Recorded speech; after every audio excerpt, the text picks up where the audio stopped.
Hey everyone, so this is another video on the topic domain and range of functions. I have already uploaded 2 videos on this topic. If you have not watched that yet, please click on the I button and I would highly recommend you to do that first. So this is going to be the last video on this topic, and here we are going to learn how to find the range of functions when the domain has been restricted. So let's see this question here, where f of x equals x minus 2 and x is less than or equal to 3. So this is the restriction here. Now please note that these are exactly the same questions that we have done in the last video. It's just that there the question was this, that find the domain and range of the function f of x equals x minus 2. So there we were overall finding all the possible input values and all the possible output values. But here they have added this restriction that your input x can only be less than or equal to 3. So we have to find out the range of this function considering this restriction. So what we are going to do here is that we will see that at the highest value that the input can take, that is 3, what would be the value of the function? So at x equals 3, you can see that f of x is going to be 3 minus 2, that is equal to 1.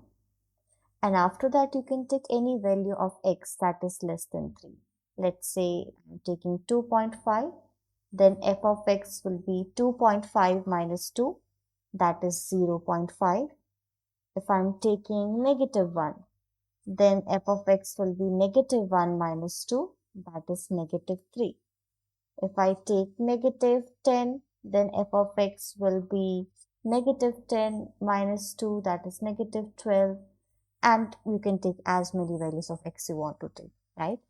All I want you to understand here is that all the values of f of x are real numbers. You can see here, 1 is a real number, 0.5, negative 3, negative 12, right? So all the values that you will get for f of x will always be a real number. But please note that here the values of f of x are going to be all less than or equal to 1, because you know that the maximum value that we can take for x is 3, and corresponding to it we are getting 1. So the range of the function f of x here is going to be less than or equal to 1. So I have also pasted the graph here for this function. So the purple region here is showing the restriction, that is x should be less than or equal to 3. Now you can see that at x equal to 3, again that is the highest input this function can take. So the value of the function is 1. Now you cannot take any point after 3. That means the maximum value that the f of x can hold is 1.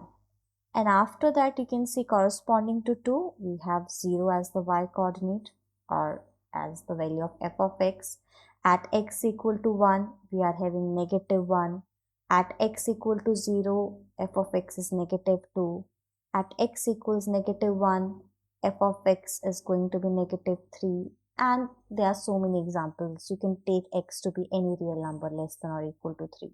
So you're observing here that the maximum value that f of x can take is 1, and after that its value starts decreasing, and then it can take any negative real number value. That's why here the range of f of x is going to be from negative infinite to positive 1. So let's do part B now. Here h of x equals 2x squared and x is greater than equal to negative 3 and less than equal to 3. So what we will do here first is find the value of h of x corresponding to these minimum and maximum value of the inputs that we can have for this function. So at the minimum value of the input, that is x equals negative 3, the value of the function h of x is going to be 2 times negative 3 squared, that is 18. corresponding to the maximum value that the input of this function can have, which is 3, h of x will be 2 times 3 squared, that is 2 times 9, that is 18. So you can see here that corresponding to the minimum as well as to the maximum value of x, we are getting the same output 18. So this gives us the clarity that the maximum value that h of x will hold here is going to be 18. Now we need to find such a value for x lying in this interval negative 3 to 3 that will correspond to the minimum value of h of x. And if you say it carefully, it's pretty simple. It's going to be x equals 0, because at x equals 0, h of x will be 2 times 0 squared, that is 0.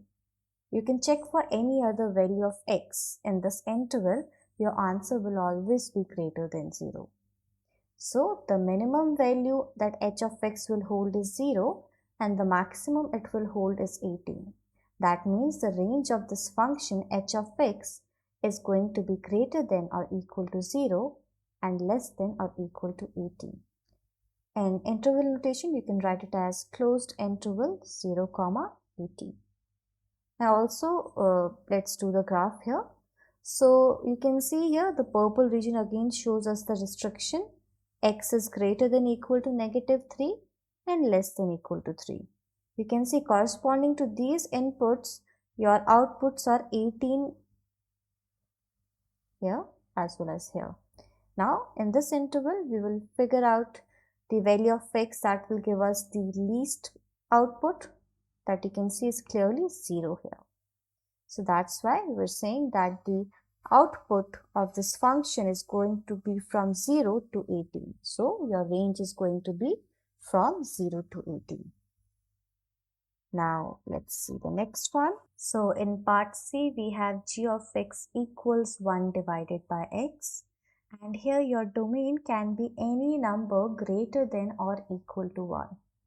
So what we will do here first is that we will find the value of this function g of x at x equal to 1. So the value would be here 1 divided by 1, that is 1. Then you can take any number greater than 1. Let's say we are taking x equals 2. Then g of x will be 1 divided by 2, that is 0.5. At x equals 5, g of x will be 1 divided by 5, that is 0.2.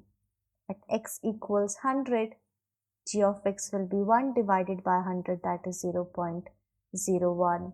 At x equals 200, g of x will be 1 divided by 200, that is 0.005. And you can take as many values of x as you want to take. Remember, all the values should be greater than or equal to 1. So what are you observing here? Here g of x is 1, here 0.5, 0.2, 0.01, 0.005. So you can see here that the value of g of x is lying between 0 to 1. Now, can g of x be ever negative? So the answer is no here, because x is greater than equal to 1.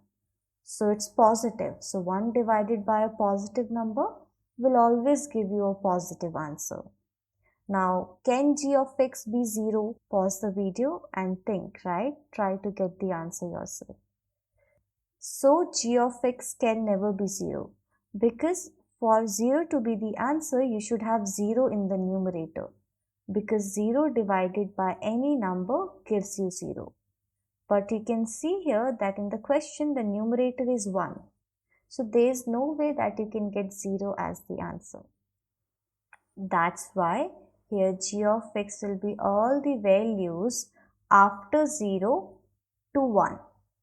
So here the range of this function g of x is going to be open interval 0 to closed interval 1. In other way, we can also write it like this. G of x is greater than 0 and less than or equal to 1. So this is the range of this function. Now let's also understand this graphically.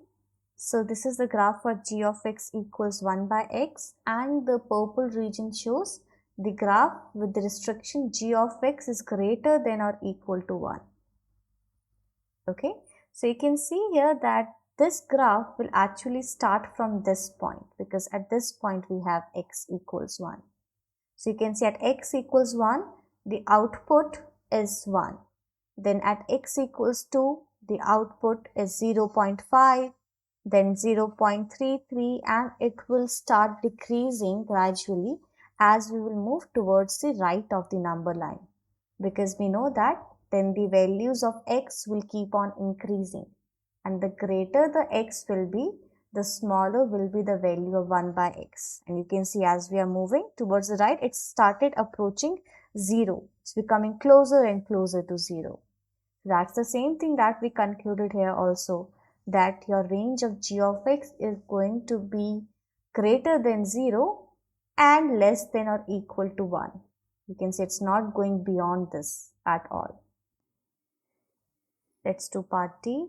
So here f of x equals x to the power of 3 plus 4, where x is greater than negative 2. So just like we have been doing in the previous questions also, we will find the value of f of x corresponding to x equals negative 2. So here f of x will be negative 2 to the power of 3 plus 4, that is negative 8 plus 4, that is negative 4. Then after that we can take any value of x greater than negative 2. Let's say we are taking negative 1, then f of x will be negative 1 to the power of 3 plus 4, that is negative 1 plus 4, that is 3. Then if we take 0, then f of x will be 0 to the power of 3 plus 4, that is 4. Then for 1, f of x will be 1 to the power of 3 plus 4, that is 5. For x equals 2, f of x will be 2 to the power of 3 plus 4, that is 8 plus 4, that is 12. If you take x equals 10, then f of x will be 10 to the power of 3 plus 4, which is 1000 plus 4, which is 1004, and so on. Now again, I have just taken simple whole number values for x. You can even take decimal numbers, fractions, anything. So what you can see here, that as the values of x are increasing, look, negative 2, negative 1, 0, 1, 2, 10, right? The values of f of x is also increasing. See, negative 4, then 3, then 4, 5, 12, 1004, and this pattern will continue. The greater the value of x you will take, the greater will f of x come out to be. So here you can see that the range of this function is going to be from negative 4, that is coming from the smallest input, negative 2, and you can see here that the output is becoming more and more positive as we are increasing the value of x. That means it's going to be negative 4 to infinite. So this range is going to be in the open interval here. That means that f of x is going to be greater than negative 4, not greater than equal to. Because if you see, its input, that is negative 2, is not included in the domain of the function. Here the domain is all the values of x that is greater than negative 2. So that means its corresponding output, that is negative 4, will also not be included in the range of the function. The range of the function will be all the values greater than negative 4. So let's also understand this graphically. Here you can see that x is greater than negative 2. That means here we have x and it is greater than negative 2. That means we are only going to see this region on the x-axis here. And corresponding to negative 2, you can see here the output is negative 4. And then when x is negative 1, the output is 3. When x is 0, the output is 4. When x is 1, the output is 5. When x is 2, the output is 12. So you can see it's increasing here, right? As the values of x are increasing. And it will keep on increasing forever for greater values of x. That's why here f of x is greater than -4. So let's see this one now. Here p of x equals x to the power of 4, where x is any positive real number. Positive real number means that x can only be greater than 0. It cannot be negative, it can also not be 0. So let's try taking some random values of x and see that what is the value of p of x there. So if x equals 0.5, then 0.5 to the power of 4 is 0.0625. If x equals 1, then 1 to the power of 4 is 1. If it's 2, then 2 to the power of 4 is 16. If it's 3, 3 to the power of 4 is 81, and so on. So you can see here that the values of p of x are increasing as the value of x is increasing. And you can see p of x is the set of all the real numbers here.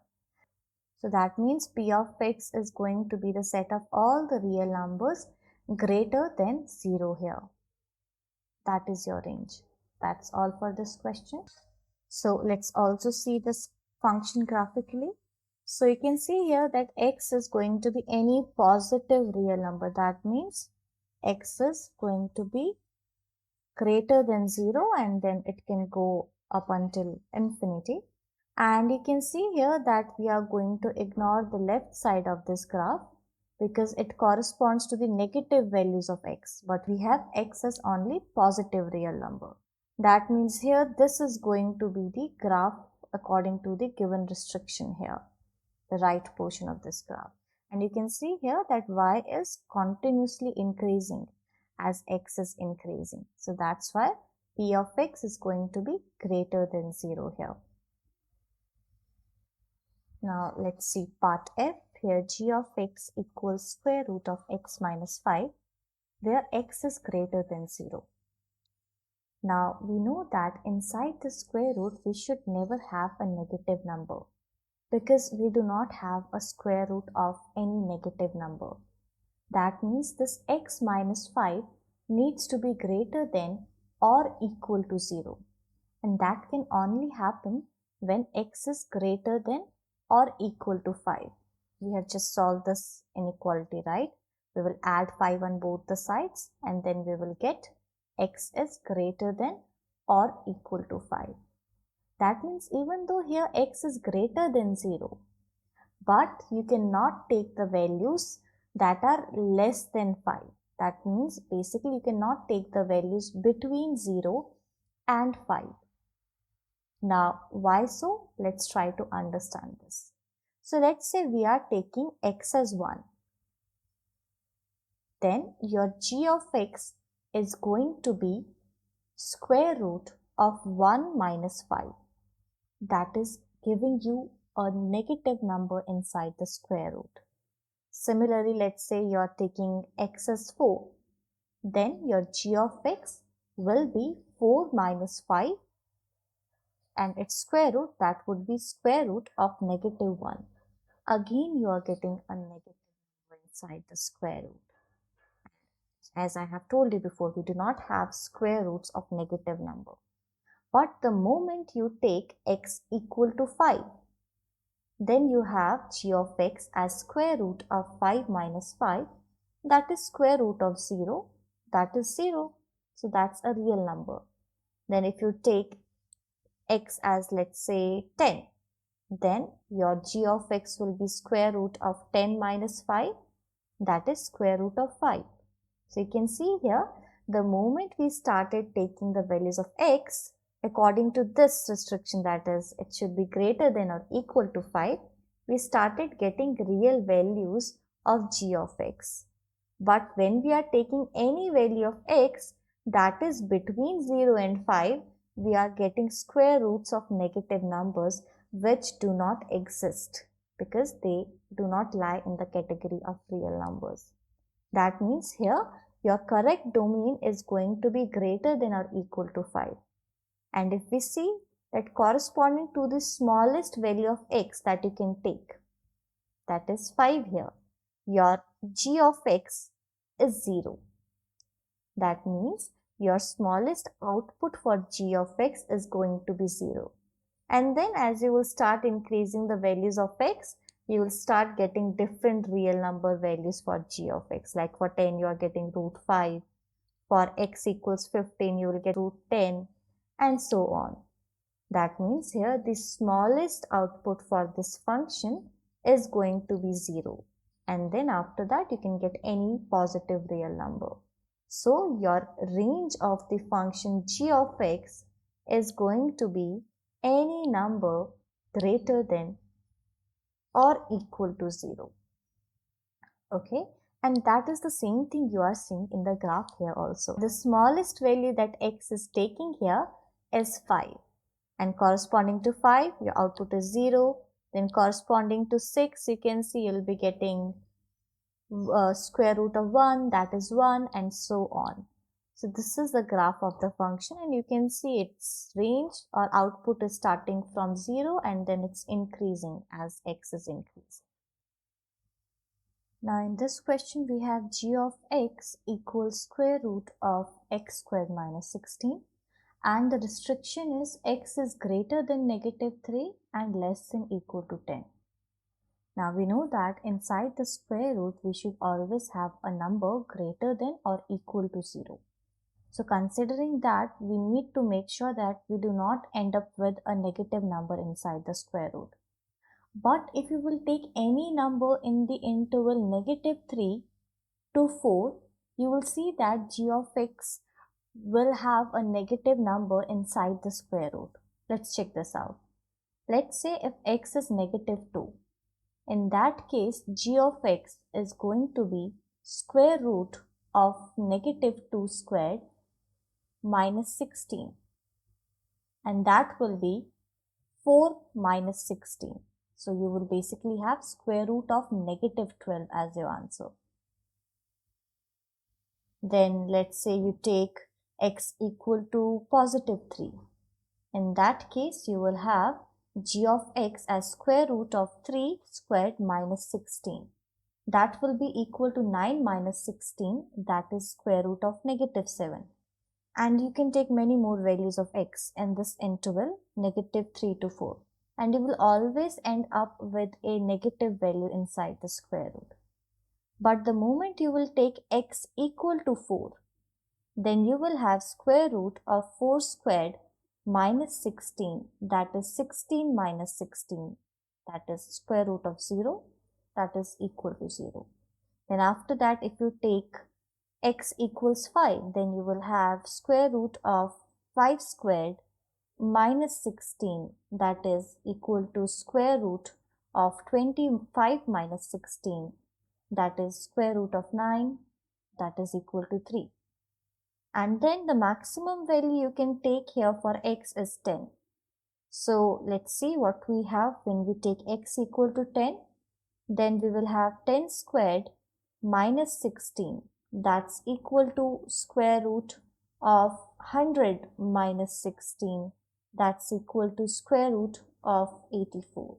So even though the domain of the function is starting from x is greater than negative 3, in actual you will start having the real values for g of x at x equal to 4. That means here the correct domain to have the real number values for g of x is going to be x is greater than or equal to 4 and less than or equal to 10.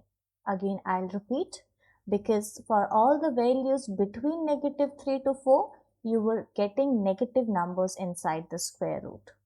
So that means here your smallest value of x is going to be 4 and the biggest value of x that you can take is going to be 10.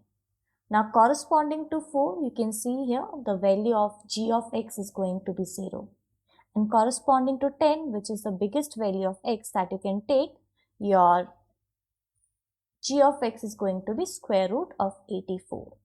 So that means the range of this function g of x is going to be from 0 to square root of 84.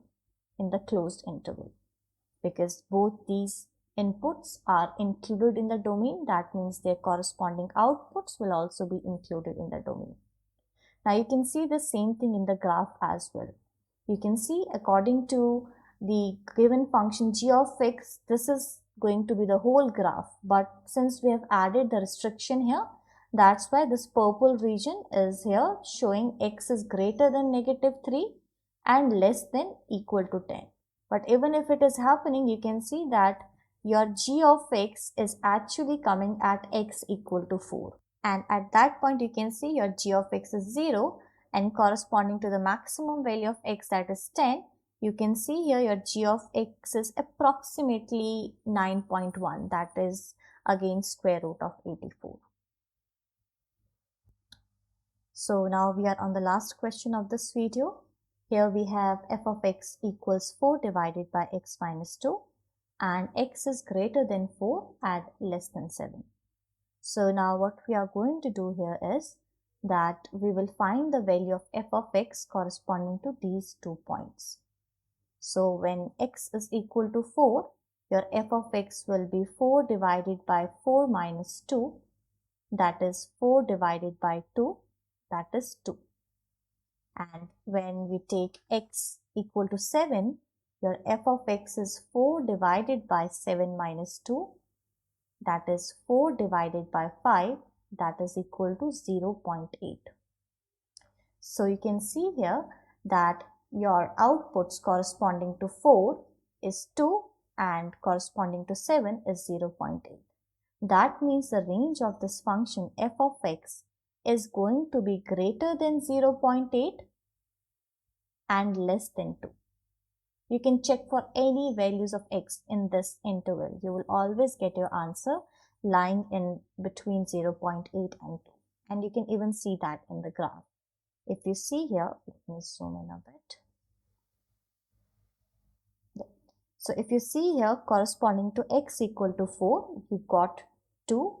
And corresponding to x equal to 7, you can see it's 0.8. And all the values of y are between these 2 points. That's the same thing that we discussed. So yes, that is all for this video. I hope you have been able to understand all the questions. Of course, this video was a bit long, but it was important for you to do all the type of questions that you can expect in restricted domain and its range. Please feel free to reach out to me if you have any doubts. You can type in the comment box, or you can reach out to me on my mail as well. And if you were really able to understand these questions, please do hit the like button and subscribe my channel, and also do share among your friends.